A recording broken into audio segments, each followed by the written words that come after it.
Itinuturing na isang kayamanan para sa panitikan ng bansa ang manunulat at historiador na si Nick Joaquin. Kaya naman isang documentary drama ang ginawa upang magbalik-tanaw sa naging buhay at ambag ng pambansang alagad ng sining para sa panitikan. Ang ulat mula kay Sweden Velado. Tinaguri ang pinakamagaling na pinunulat ng kanyang henerasyon, ang national artist na si Nick Joaquin na tubong Paco, Maynila, ang siyang may likha ng The Woman Who Had Two Navels at The Summer Solstice na naging inspirasyon ng pelikulang Tatarin.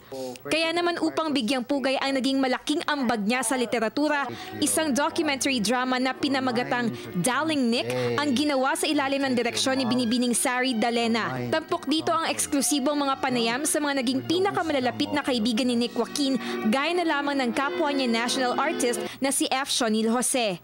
And he was a great influence to me as far as thinking about art and literature is concerned. He is perhaps the most intelligent, the wisest, the most Filipino writer I've known. Mapapanood sa halos 3 oras na docudrama ang recreation ng mga isinulat na nobela at may ikling kwento ni Nick Joaquin tulad ng May Day Eve. One of the ladies in May Day Eve, I'm playing this typical Filipina woman that conforms to society's rules. I wasn't aware myself of Nick Joaquin's work before, and then when I got into this movie, I started reading up on him, and it was beautiful. I mean, it opened up my mind to how talented we as Filipinos are.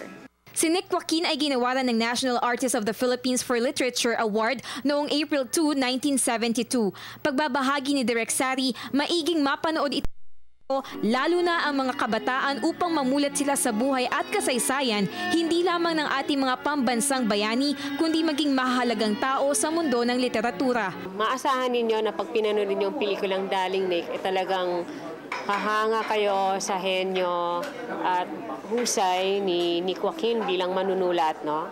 At hindi lang siya isang manunulat ng mga tula, tsaka ng